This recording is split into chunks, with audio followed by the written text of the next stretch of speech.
বন্ধুরা, যিশাইয়া 26-এর 9 পদ খুবই শক্তিশালী। আসুন দেখি সেটা কি বলে। রাত্রিকালে আমি প্রাণের সহিত তোমার আকাঙ্ক্ষা করিয়াছি, কেননা পৃথিবীতে তোমার শাসনকলা প্রজ্বলিত হইলে জগৎ নিবাসীরা ধার্মিকতা শিক্ষা করিবে। শেষ প্রভু ঈশ্বরকে অন্বেষণ করেছিল। হ্যাঁ, সযত্নে আমার অন্তরস্থ আত্মা দ্বারা তোমার অন্বেষণ করিব। সেটা করুন, আপনি ঈশ্বরকে লাভ করবেন।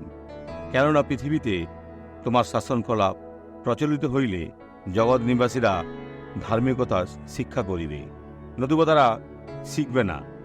ইহা প্রয়োজনীয়। আমরা যারা ঈশ্বরের লোক, শক্তিশালী প্রার্থনা করুন।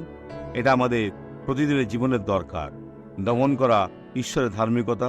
দুষ্টরা যারা মানুষকে গালি দিচ্ছে, অসুস্থকে সুস্থ, বিশেষত তাদের ক্ষেত্রে যেখানে আমাদের কিছু করার নাই, কিন্তু ঈশ্বর করতে পারেন। আর প্রভুর বাক্য দ্বারা সমস্ত লোকেদের বৃদ্ধি করতে হবে। যে ব্যক্তি আশীর্বাদ লাভ করছে তাকে দেখুন, আর তিনি বলেছেন কি হয়েছে। আপনি যেটা করছেন সেটা করতে থাকুন, আমি দেখতে চাই। আমি ওই মহিলার বিষয়ে বলছি, উনি লাঠি ব্যবহার করেছেন। এটা খুবই খারাপ।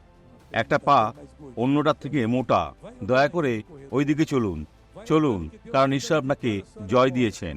যান, কারণ ঈশ্বর আপনাকে জয় দিয়েছেন। বন্ধুরা, ওনার ডান পা অন্যরা থেকে মোটা। বোন, এখন ভালো লাগছে? আমার হাঁটুতে সার্জারি হয়েছিল, পায়েও হয়েছে, আর এখন এই পা আপনি যেমন বললেন সেটা হয়েছে।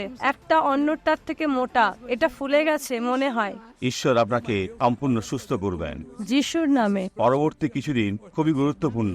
আমেন। কোনো নেতিবাচক চিন্তা করবেন না, ইতিবাচক থাকুন। ঈশ্বর কার্য করেছেন। যিশু তোমাকে ধন্যবাদ, যিশু তোমাকে ধন্যবাদ। আসুন প্রার্থনা করি।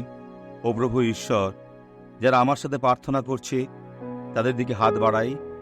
যখন অন্যরাও অন্য ব্যক্তিদের আশীর্বাদ করতে হাত বাড়াচ্ছে, ঈশ্বর, যুদ্ধ কঠিন, কিন্তু আমরা সেটা জয় করব। ঈশ্বরের বাক্যে কার্যকর হিসাবে আমি বলি, দিয়া বল, নিজের সমস্ত কিছু নিয়ে চলে যাও। এই লোকেদের আর বিরক্ত করবে না। তোমাকে বাঁধি যিশুর নামে। আর আপনি বলুন, ঈশ্বর ধন্যবাদ, আমি বিশ্বাস করি। বন্ধুরা, ঈশ্বর আশীর্বাদ করুন। দিন শুভ হোক।